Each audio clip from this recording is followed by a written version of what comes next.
What is up with you? What's going on, everyone? You're tuned into another episode of Road to Hollywood. I'm your host, Dawn Halfkenny. And of course, sitting beside me is Tabari TV. Dawn, what is going on? I'm not trying to get sick. This is what we're doing. Welcome to Road to Hollywood, everybody.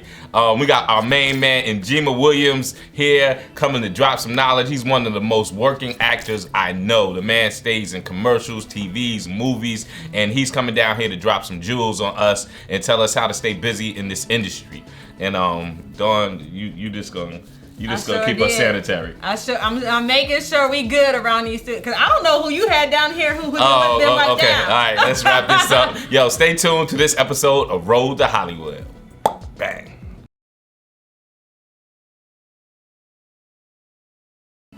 All right, what's going on, good people? And you're back to another episode of Road to Hollywood, a very sanitized episode of Road to Hollywood. Thanks for cleaning up, Dawn. You're welcome. It's all nice and shiny. You're welcome. You know, I'm still not taking my gloves off, though. No doubt. You're gonna have the hot hands. Yes, we are in a situation globally with the coronavirus, and I don't know. I'm a little nervous. It's I mean, all jokes aside, I mean, I'm sure the whole world knows about it.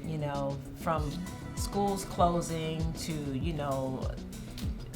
no one's traveling really during this time. Yeah, nobody wants to get on no cruise ships. No cruise, no planes. They done canceled South by Southwest. Talking about Coachella. And, it's not crazy. It's, just be very cautious.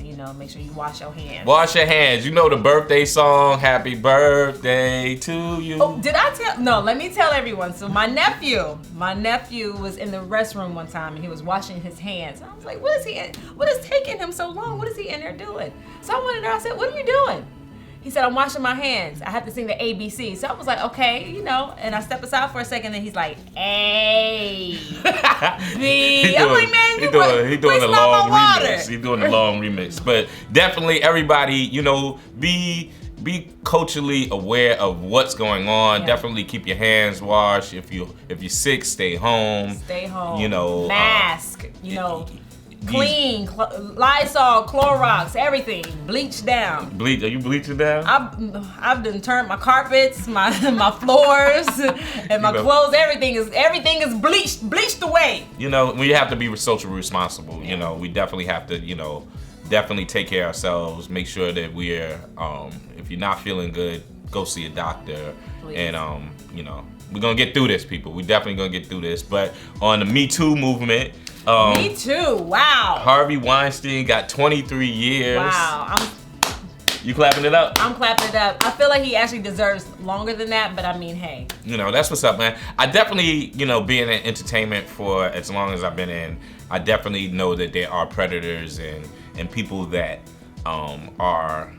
there definitely are predators and people that, take advantage of the power they have. And this time, I was glad that, they put it down, especially since we have Bill Cosby and, R. Kelly, finally get somebody like Harvey Weinstein. And I definitely want to see Gail and Oprah do a documentary on that, man. I was just about to say. You was gonna say that? I wonder how his besties are feeling that their friend is going to jail for 23 years. I don't have nothing against, Gail or Oprah. I just want, when you do media to be, responsible and tell on both sides of the story. Be fair. Like, I don't have anything against them either, but you're like, okay, so now he's going to jail, so they better have some kind of they got to do something. They got to have something. Some kind of interview. In interviews with the people that he affected and how he affected. Yes, I commend the women that stepped up, and especially the women that stepped up in the early stages of everything. Mm-hmm. And with like the Indians that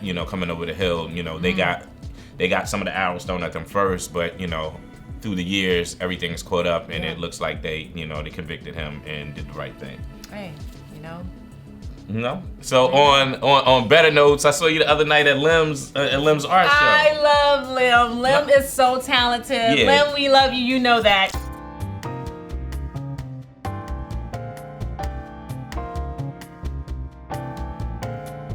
Yo, so we at the Atlanta Fine Art Exhibition, and I got one of my pieces out here.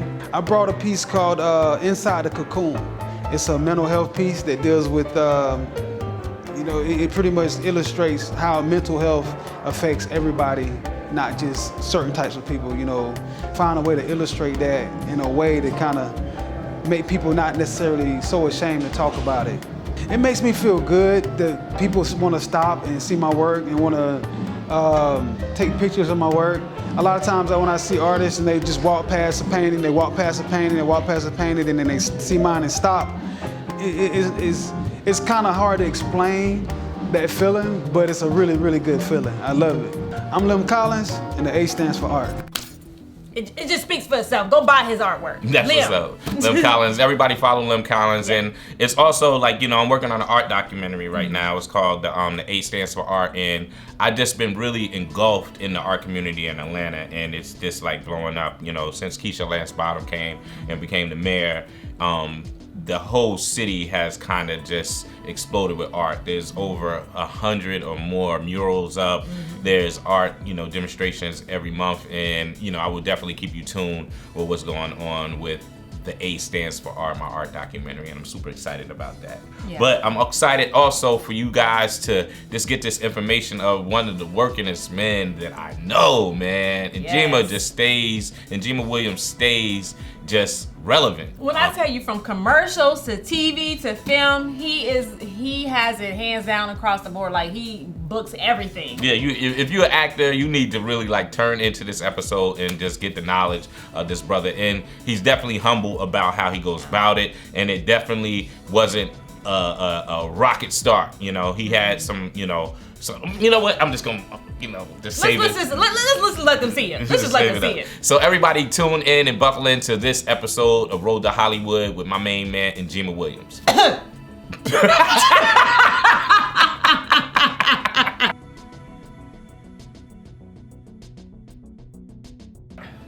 My brother. What up, everybody? Welcome to this episode of Road to Hollywood with Njima Williams, one of the working actors in town, man. I got you here because I see you over everything, and I always was intrigued to be like, man, how do you stay so busy and so relevant in this climate right now? Hey, man, I'm blessed and booked. That's what they say now. Blessed and booked. That's the new. I'm blessed and booked. I love it. I love it. No, man, I've been grinding for a while here. It's the fruition of a lot of hard work over the years. You've been here in the market for a while, and the opportunity for growth has grown. It used to be just cop one, what I'm saying, or day worker number two, and then you put those hours in, and then you get affiliated with the local casting directors and stuff like that, and people get familiar with your talent, and they want to work with you.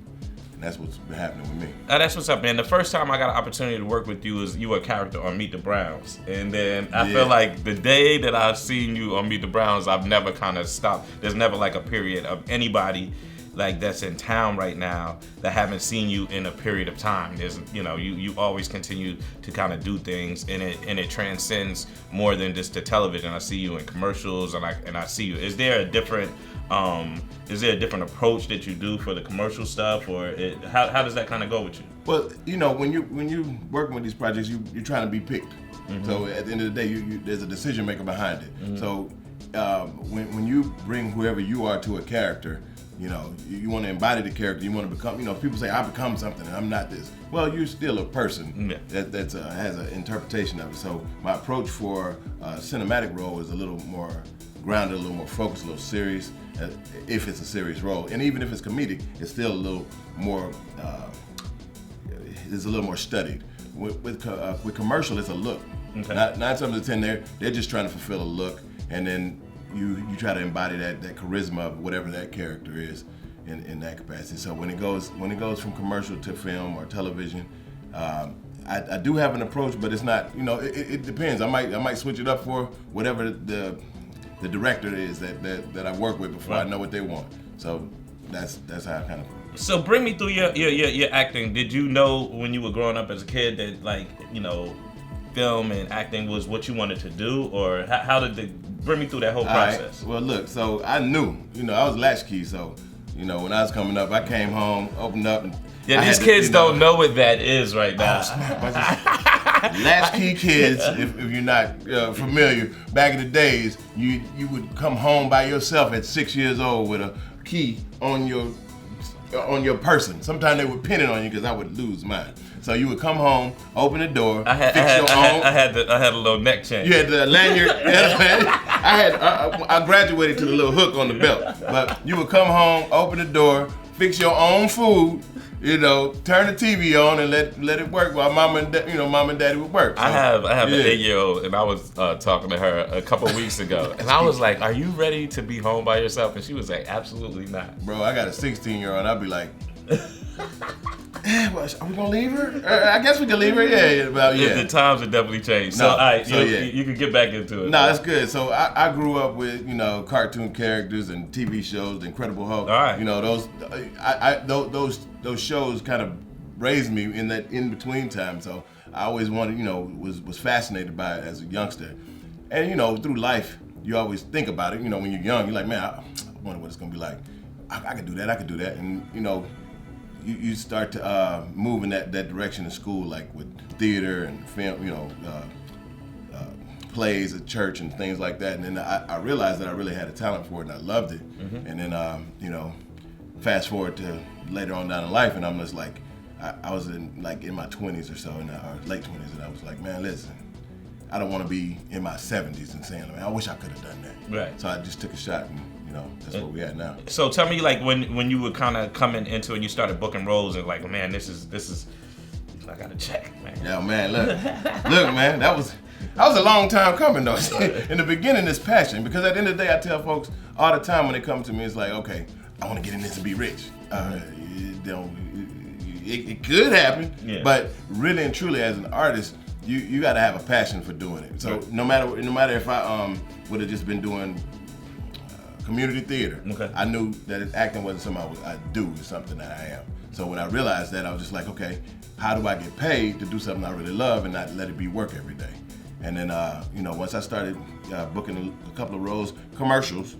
In the beginning. So you started with commercials? Yeah, well, I started with film. My first big film was The Badge with Billy Bob Thornton and Patricia Arquette.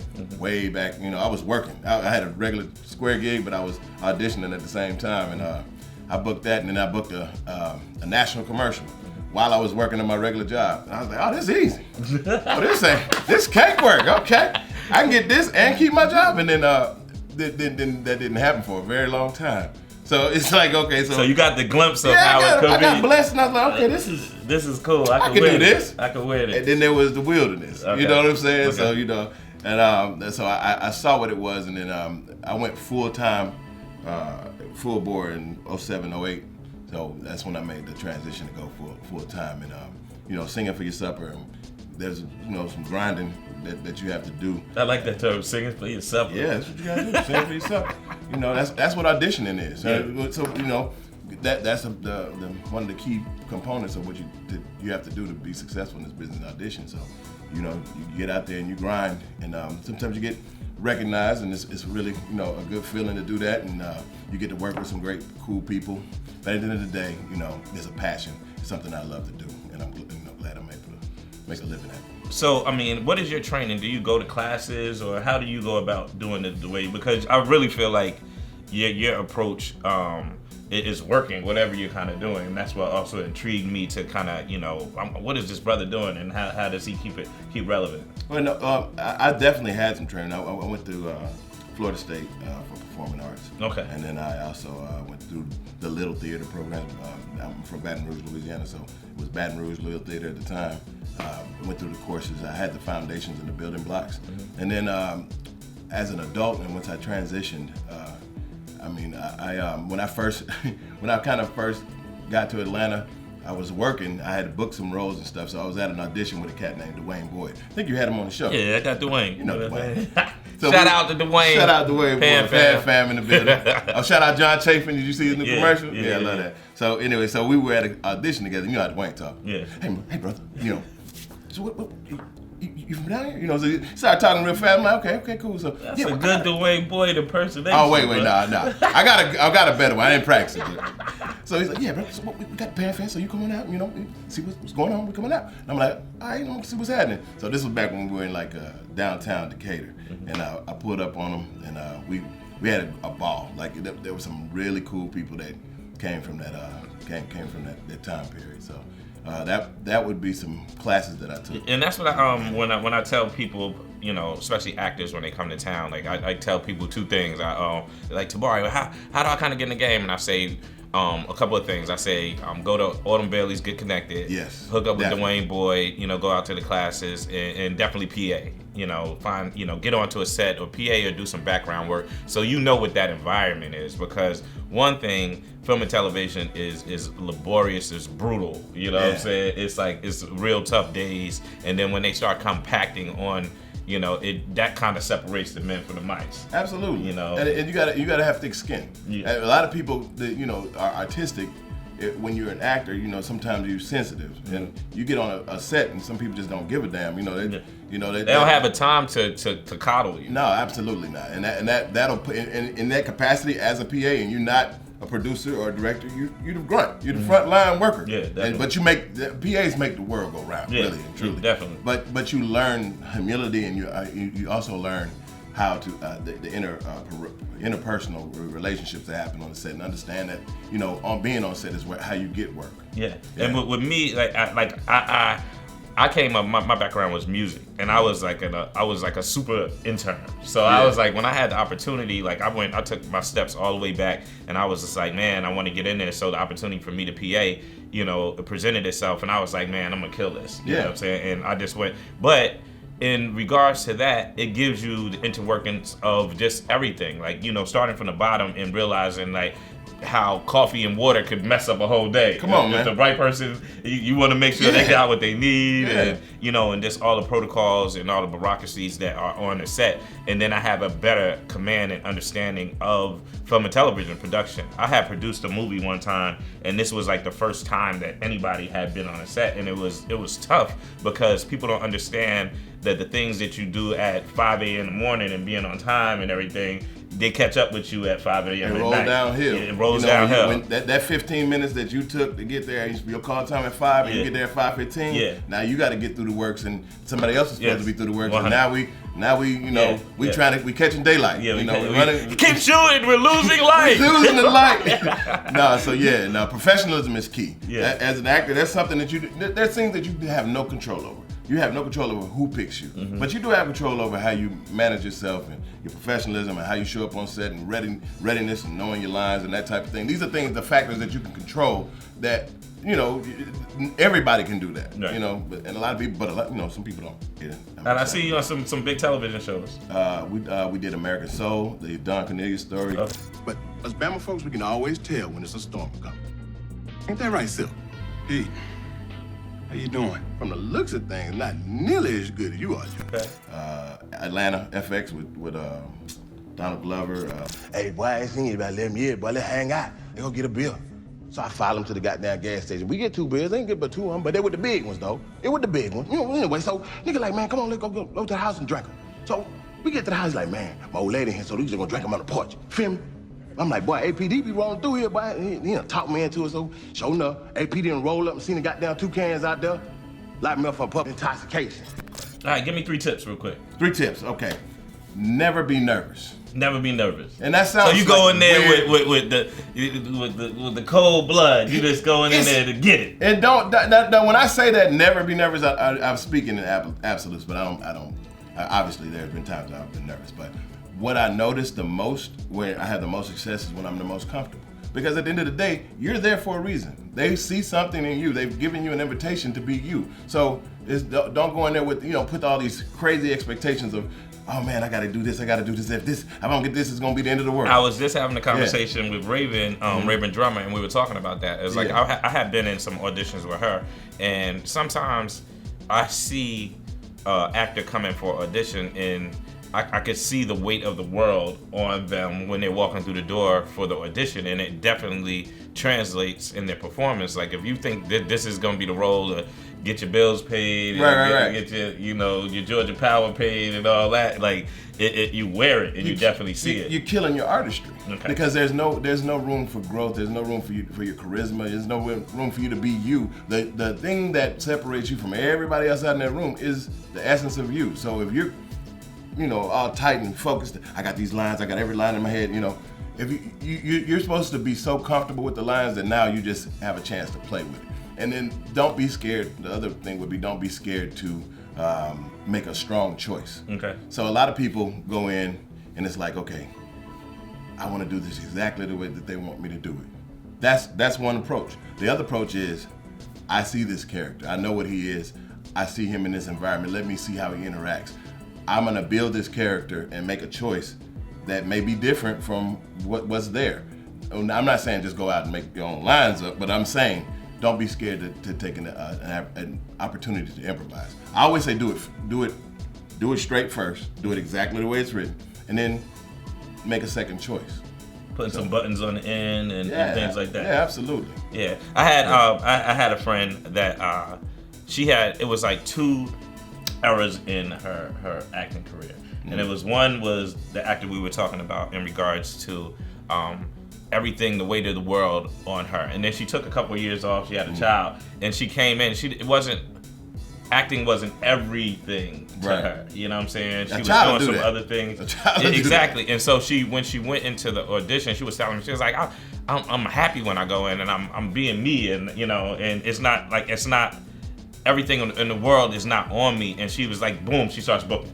She starts booking because like her personality was shining through as soon as she stepped through the door. She's silly, she's coming through, and people remember those things. Because I know as a producer, the audition starts for me as soon as you hit the door. Of course, you want to be around people you like. Yeah. You got because like you said, long, arduous days. I want talented people, but I also don't want to be on working with people that is going to be difficult or are pretentious or I don't know what they're talking about. People want to work with people that they like, so be likable. Yeah, be likable. I like that. If you would give some inspiration to somebody that is, stepping into the game, whether they're an actor or a talent, what would you kind of give? What would be your inspirational thought? Wow, inspirational thought. I put you on the spot. Yeah, I like that. This is like improv at its finest. I like it. Let's the synapse is going. No, man, I would say truthfully, just follow your heart, follow your dreams, know that you are enough. Like a lot of people in this business, especially, you're pretending to be somebody else, but know who you are. Being grounded in who you are helps you to be able to see other people. And the other piece of that is getting connected to other people that are like-minded and finding the same resonance. Like, don't be around. I mean, even if it's it could be your homeboy, it could be your family member. If they tell me, your little acting thing. Your little acting thing. I saw your little role. Like, all that kind of stuff. Use them, not use them, but keep them in your life for what they provide from a positive aspect, but get surrounded by like-minded and people with like goals and focus on creating. Focusing on creating, you never destroy what you create, so get out there and create and wherever you land, that's where you're supposed to be. That's what's up. Well, you inspire me, man, and that's why I definitely want to, every time I see you, I always root for people that I think are dope, and every time I see you, it's like, man, I can do this, you know what I'm saying, or, I need to keep forging, and some of the things that you're saying, even with content development, like, that's what I do. I kind of figured out a way of that. I come from music and independence, and I saw that, on my music side, you know what I'm saying? I got a chance to work with Master P's and the Cash Money Brothers and stuff like that, and I saw young black people creating content, and anytime my biggest scores in life were things that I did independently. And that's what I kind of want to empower other people with also. Yeah. But Mr. Working Actor, thank you for coming down on the road to Hollywood. This has been super dope, brother. No doubt, man. And I look forward to working with you soon. Let's get it. All right? Let's make it happen. Let's make it happen. You hear this, so when I call them, don't be sending me your agent and your manager. I know you're going to send me to the wife, but you know what I'm saying? That's the main goal. You listen, that's the main goal. But no, anytime you call me, I'm going to pull up because, man, I love your show. When you called me about it, I kind of looked at some of the segments, man, and it's just nothing but love. Because I looked at everybody, I'm like, we started together. It's just interconnected. I like when but that's what it's about. Well, to me, this one of the things about this show is to empower something for us. You know what I'm saying? We have stories and we have knowledge, and and this community is a very dope community. Really, you know what I'm saying? And I feel like maybe about 5 or 6 years ago, we were doing more independently, and I want to get back to that. You know, Yep. get back to rocking on the weekends and everybody putting projects together, because I feel like in our class and the people that we came, everybody's kind of taking steps up. You know, Correct. people are getting leading roles Yeah. and running shows and kind of feeling, you know, to really blast off. Everybody's in position now. We come together and make something. It could really take off. It could really take off, and it will. Yeah, that's what I'm saying. It ain't could. It's gonna. It's gonna. It's done. That's what's up, man. I'm with it. I appreciate you. So thank you everybody for tuning in to this episode of Road to Hollywood, and we'll catch you next time. All right, what's going on, y'all? We're back. Thank you for tuning in to Road to Hollywood. We are back, and Njima giving those jewels. As always, he's a beast. I tell him all the time. I remind him. How do you stay relevant though? Besides like rocking your gloves and I mean, you know, I just do me. I just mind my business, and I read the Bible and praise the Lord. praise the Lord. That's what it is. You pray your That's all pray I your do. way on set. That's all I do. I mind my business. I stay low key, and you know, I just stay focused. That's what it is. So stay focused, read your word, and Yep. you'll end up on the TV like Dawn. Mind your business. That's an inside. That's an inside. So everybody, like, we really appreciate you. Like, comment, subscribe, tell a friend Yes. about Road to Hollywood, and we'll see you at the top. Wait. Before What? we head out, I gotta give a major shout out to my bestie, Miss Rashida. I'm gonna say Miss Rashida Jones because she's engaged She now. engaged now? It's That's her what's up. birthday today. Girl, happy birthday! We about to be semi-lit tonight. And then She congratulations. can't be lit. That's why I said semi-lit. And congratulations, she's also expecting, they're also expecting, you know, black love. I'm Black here love. for it. We I'm here love for my black niece love. or nephew to be born on my birthday. I'm just so excited. I love you, girl. I love you, Phil. Like all of the above. That's what's up, man. Congratulations. She's great people. So She's out the market. No, just okay. All right. Thank you for tuning in, guys. Peace. Bye. Remember to wash them hands.